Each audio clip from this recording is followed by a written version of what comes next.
Hey class, it's Miss Bab. So this week in math, we're going to be talking about money and specifically coins when we look at money. So we'll be talking about different types of coins and also the characteristics that each of those coins have. So we're going to start with 2 coins this week and then we'll do the other 2 coins next week. The first coin that we're going to practice and start with is the penny. So I'm sure everybody's seen a penny, and I have one here. Okay, that's the front of the penny. That's what the front of the penny looks like. And then if you want to see the back of the penny, they've changed it. It used to be Abraham Lincoln's memorial, and now it's looks like this. It's kind of like a shield. Okay, so this is one of the newer pennies, but one of the older pennies looks like, let's see if I can find one. Looks like this. This is a dirty penny, but you can kind of see that's Lincoln Memorial. And then on both of the pennies, no matter if it's new or old, it still has Abraham Lincoln's face on it. Okay, so that's one characteristic of a penny. Another characteristic of a penny is we could look at the color of it. The color is brown or bronze, and it's made of copper and zinc. And on the edges, or around the outside of a penny, this is not true for all coins, but around the outside of a penny, it is smooth. Okay, I can feel that it's smooth around the side. Now, when we talk about how much a penny represents as far as money goes, a penny is worth 1 cent. It's worth 1 cent. We can also represent it like this with a 1 and then a cent sign after. Or if we represent it with a money sign in front of it, we would have a 0 here because we don't have any dollars. And then we have, this is like a decimal point. And then we have a 0 and a 1, and that represents 1 cent.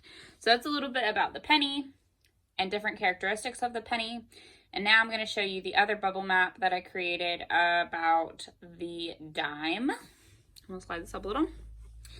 So if you look at the bottom, you'll see that this is my bubble map of a dime. A dime looks like this. You can notice that the face is different. It has a different person on the face. This is Franklin Roosevelt. He is on the front of the dime. And then on the back of the dime, it looks like this. Okay. And we can talk about what the dime is made out of. The dime is made out of metal, and it has a silver gray color. It's a little bit different than a penny is. Now, a dime is also called 10 cent because it's worth 10 cent, where the penny is worth only 1 cent.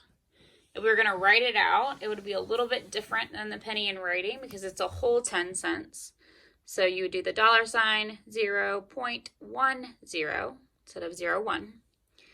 And then if we have it written with the cent sign after, we would do 10 and then cent, whereas the penny is just 1 and then cent after.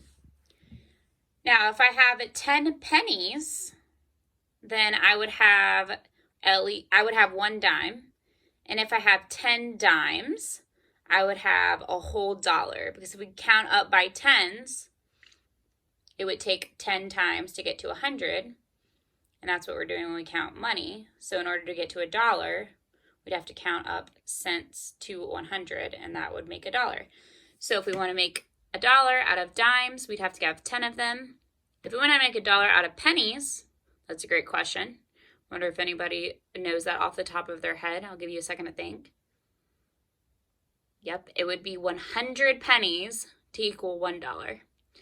So when we go to the store and we try to buy something, we obviously don't want to take 100 pennies to the store because that would be a whole lot of pennies.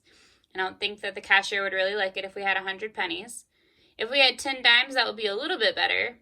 But there are other forms of coins that would be even better if we were trying to get to $1, and we'll learn about those a little bit later. This is just an overview of the penny and the dime. Just be thinking about how many pennies it takes. Like I said, it takes 10 pennies to equal 1 dime. You'll be having to practice that this week.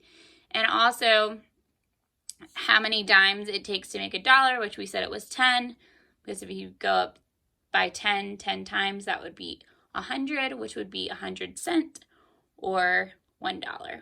So just a couple things to think about. These are all characteristics of either a dime down here at the bottom or a penny at the top. That's what our main goal is this week in Counting Money, and next week is be thinking of the characteristic that each coin has and how they are similar or how they're different or how they can relate to each other to equal a dollar. Alright, this is just an intro video, so I hope you enjoyed the video and you'll have activities to do on Seesaw. Bye!